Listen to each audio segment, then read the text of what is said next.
both my parents were in direct sales, their best friends were in direct sales, and the people I've known all my life have been in direct sales. So I can't say that I've seen a lot of leaders in my life. But she's one of the most amazing leaders that I've known. Effectiveness, consistency.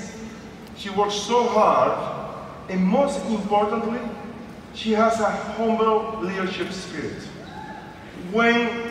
And I'm talking about Julie Stephens, right? When I met Julie, I remember back in October 2014, October 1st actually, we're launching Monations. She actually came into Monations about 2 weeks before we did that trip. She brought about 80 new market partners in about a week, right? I couldn't believe it, was insane.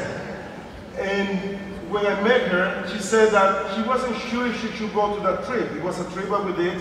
So we had pre-launch, for those who don't know this story, we had a pre-launch period. And we said, well, if you get, I think it was if you have to get to MMP, or the top 10 sponsors. The top 10 sponsors, you get to come to Miami for the launch of Monations. And when I met her, I said, okay, so you're amazing. You brought like 80 new market partners in a week. And back then, we didn't have a back office or nothing like that. So it was a great achievement. But the funny thing is that she said that to come to the event, we did this event we host them, and we got them to be in Fontainebleau Hotel, one of the most stunning hotels in South Beach. She said that she didn't have a dress to come, right? She had to borrow a dress. And she said that she was afraid that she was going to be kidnapped because she didn't know anything about us, right? And she didn't even stay in her room, so I think she was to Kyla's room because she was afraid of being there. And since then, now we have a great relationship and we're almost family, but since then she started growing fast. But then in 2015, I was trying to remember that this morning, in 2015, after doing this, her business went completely stagnant. Like, her business stopped. Like, she was frustrated. I remember, and I'm sure she doesn't mind me telling this story, because I know she's going to mention that, she's going to talk about that. She was completely stagnant.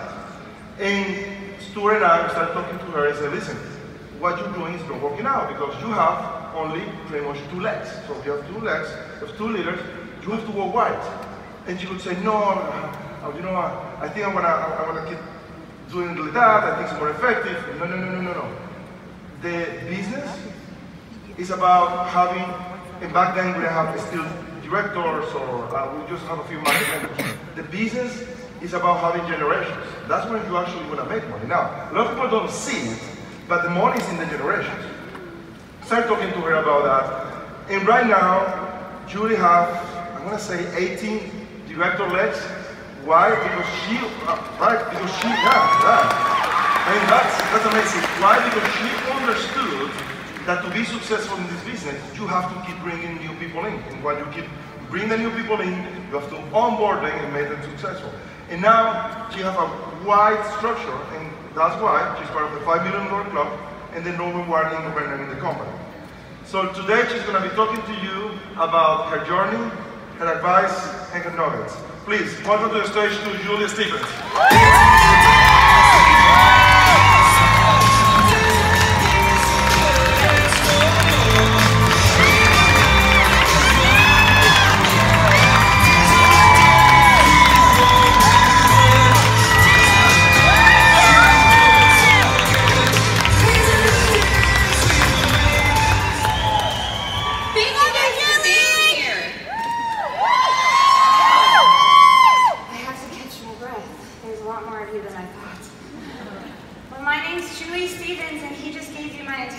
So I'm going to go sit down. But really honestly, thank you guys for being here. My why is to help impact people's lives, and you guys did a huge action step to doing that by being here. As long as you take those gold nuggets, you take them home, and you start applying them to your life, you guys are doing what I wanted you to do. So kudos to you for being here, and give yourselves a big round of applause for it.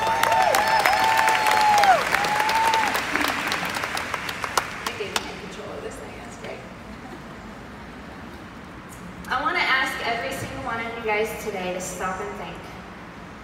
What's in your cup? What are you holding in your cup today?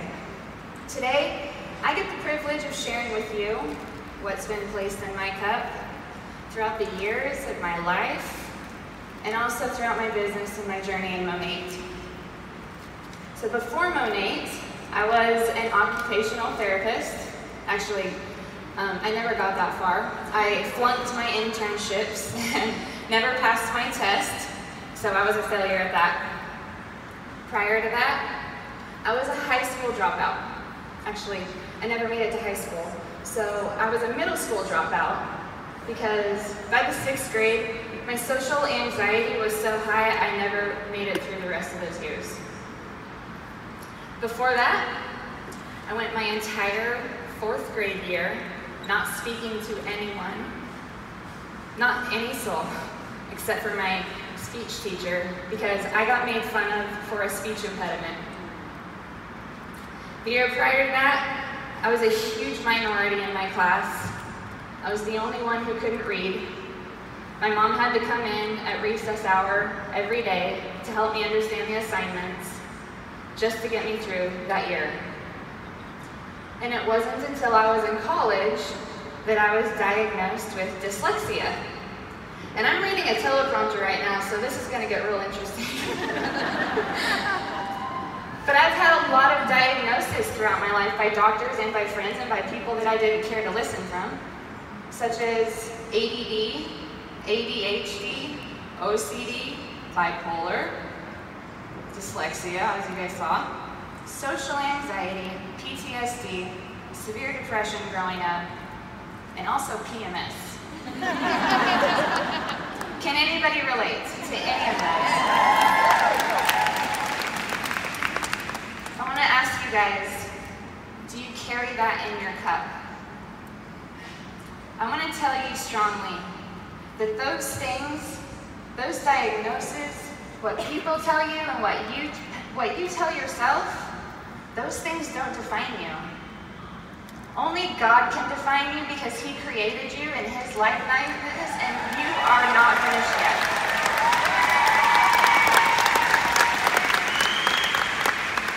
So let's fast forward 4 years ago during free launch.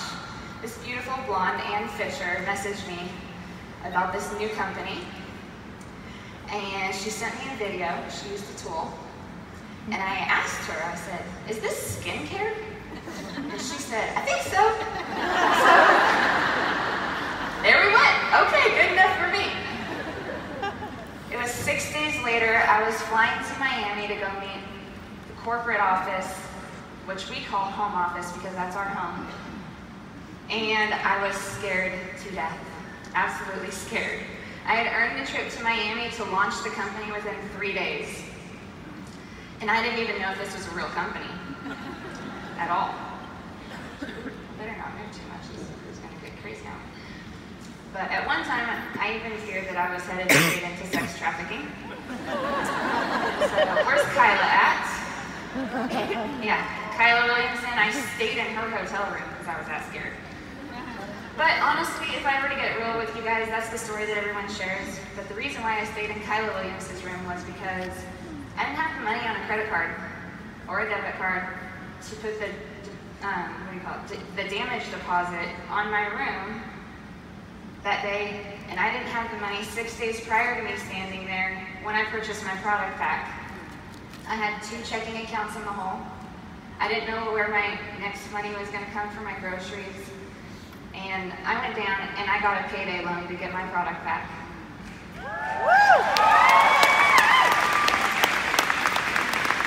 But I found a way because I wanted it bad enough. Nothing was going to keep me from this. So I'm going to share with you guys a few of my whys because they're so important. My first why, my daughter Annie, she's 10 years old today. I didn't have time to get a cute picture. We were kind of rushed to do this, so you guys could stare at the cat, but she's beautiful. But when I was in internship in Texas, I was new to the area. I didn't have very many friends that were capable of just leaving their jobs to go help me out. Josh was working, and my daughter had an accident at school, in a brand new school, and I had to leave her there crying in the principal's office for 3 hours. And it was that day I decided I never wanted anyone else telling me what I was capable of, where I could be, when I could be, who I could be there for, and why. I was done. I didn't like my options limited to where I needed to do, or for what I needed to do. And in 4 years, where's Josh?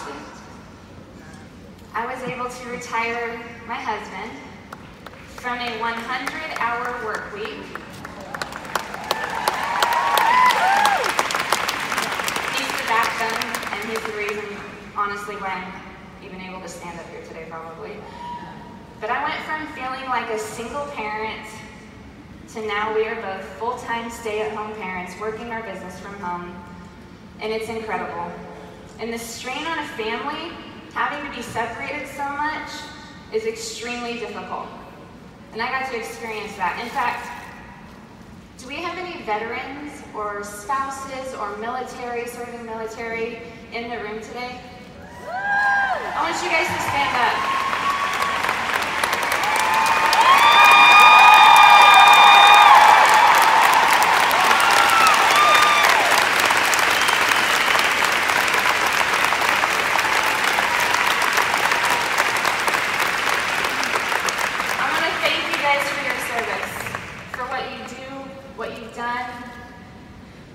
It's not easy on families, and I know that the pay is not at the top of the list of why you guys do what you do.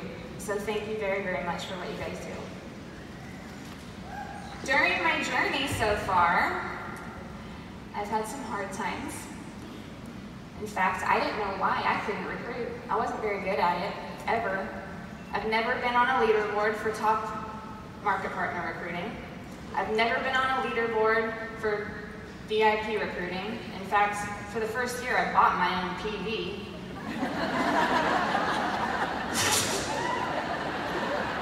Can't believe I just said that. So I've never been on the leaderboards.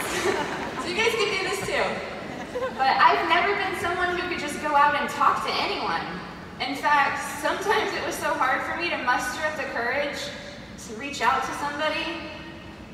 I had this closet that was about this big when I started, and I would sit right in the center of it and just bawl my eyes out because I didn't have the courage to message somebody. I just didn't think I was good enough. I didn't think my story was good enough, and I didn't think I was good enough to help somebody else be good enough. I started beating myself up and telling me those negative things, just like my past. I was carrying that stuff in my cup. In fact, and sometimes I let fear engulf me so strongly of speaking in front of people that I didn't think I'd make it through an entire 15-minute session. I'm terrified of speaking in front of people, and I know most of you guys here probably relate to that too. But I have went and flown all the way across the country to launch someone. No one showed up. I've held my own meetings. No one showed up. If I had one, I treated them like they were $1 million to me. Because they can possibly be. But if I felt like I sucked, consistency will make me better.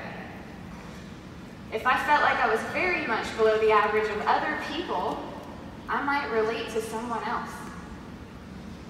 If I might turn beet red and feel like I'm going to pass out, even though I think the people worry about me more than I worry about myself when this happens.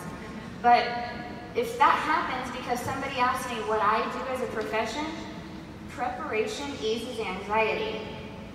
Know how to present your services. Be proud of what you do it with posture. You need to actually go out there and network on purpose. And you will have highs, and you will have some serious lows in this business. And when a year has passed, or 4 years have passed, the only thing that you cannot replace is your lack of consistency. That's it. When it's gone, it's gone. So just remember this, my biggest advice. You don't have to be perfect. You never have to be perfect. You just have to be consistent. So I went to every single meeting I possibly could. Even if I didn't have someone with me, I still showed up. It encouraged me not only just for me, but it encouraged me to bring someone to the next one.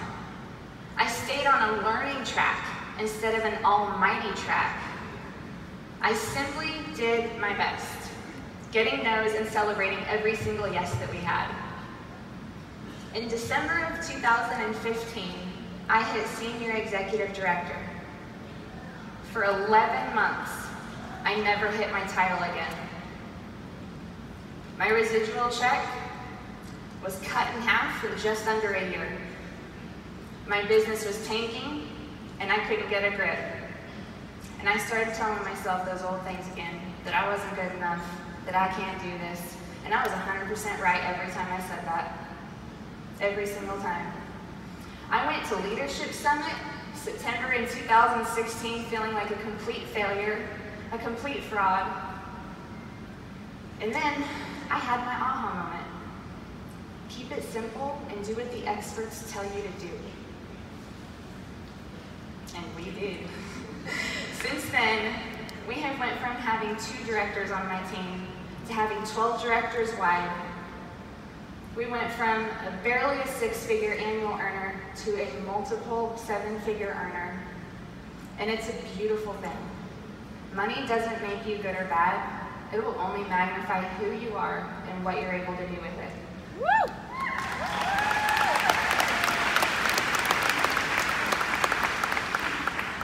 So I want to advise you all of 3 things. These are my favorite takeaways.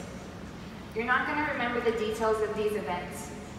And in the future, you're not going to remember the details of any of those events. Einstein was a genius and he could barely maintain and retain 10% of the information that he heard. Unless y'all are smarter than Einstein, you guys probably barely picked up 10% of what you guys got. So my advice is to take notes consistently throughout your business and always be willing to learn. One of my favorite moments was whenever Kendall Weldon was an MMB and she was rocking it. Man, this girl is a rock star, and we hosted our first Super Saturday. I think there was about 50 people there.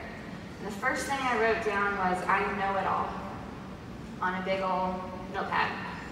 And then I crossed a big circle over it and I put an X through it. And I said, the first second you tell yourself that you know it all, you shut your mind off from learning. And it's absolutely true. You have to be willing to always learn. So stay coachable at all times. Number 2, remember your why. Because when those tough days hit you, your why has to be strong enough to dominate your disappointments. So always remember your why. Put it where you can see it. Consistently remind yourself what it is. And your why will change throughout your business, and you guys need to always be looking for that something new, the next step. What is it that you want? Start rewarding yourself for your hard efforts. You are signed up in this business to be rewarded the awards that they give you for a reason. So quit telling yourself that this money is not deserving to you. God wants you to live abundantly, and He wants to bless you, so start accepting the blessings. Woo! Number 3, this is my favorite. The famous John Wooden says it best. Talent is God-given, so be humble. Fame is man-given, so be grateful. Conceit is self-given, so be careful. Remember, always stay humble and kind. You never know who is going through something serious in their life. In fact, when I was younger, I dealt with depression for several years. It was awful. But you know what? I got through that. And now I can relate to somebody else who's going through that. And now I can tell them, even though you don't see a future for yourself, it's a beautiful one. And you have the capability to create it however you want. God has plans for you that you can't see. He's testing you. Whenever it's hard, you're going to have to stand still in that moment and just start listening to what He has to tell you. He's molding you for a reason. And if you feel like you're breaking, it's because you have to break in order to be repotted.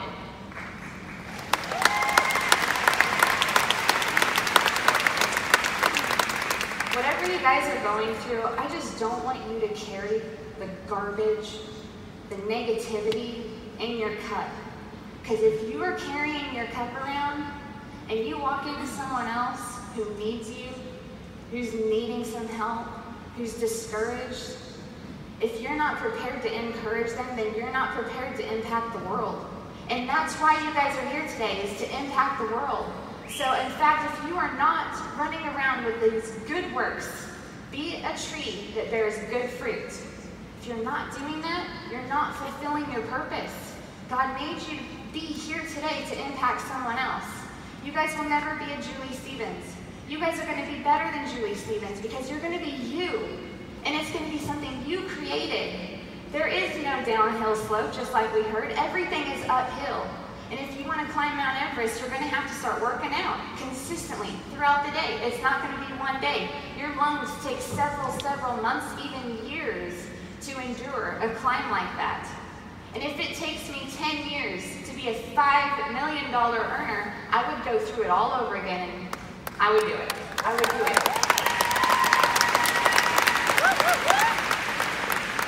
So I want to share with you guys this last picture. This is a picture of my parents in their home that we were able to provide for them. My mom and dad did most of the sweat, but my husband and I wrote the checks. My parents worked until they could no longer. They're also a part of my why.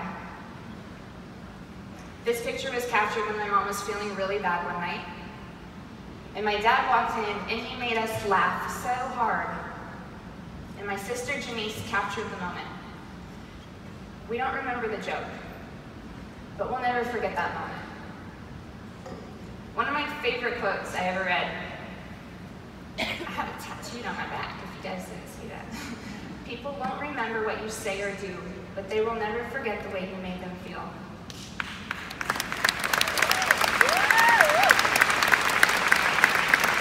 So I hope today that you guys will get inspiration by my story. I pray that you empty your cup of all the negative things you've ever spoken over yourself in the past, and that you stay full of good things so that you can pour into others. And I just want to thank Monations, I want to thank God, I want to thank all of you guys for believing in me, especially my team.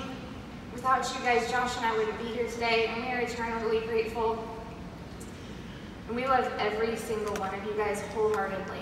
So love one another, because those people, you never know what they're going through. And you want to make sure that you are that pillar that they need whenever they need it. And I wouldn't be here without you guys. So thank you guys once again for making my life absolutely beautiful.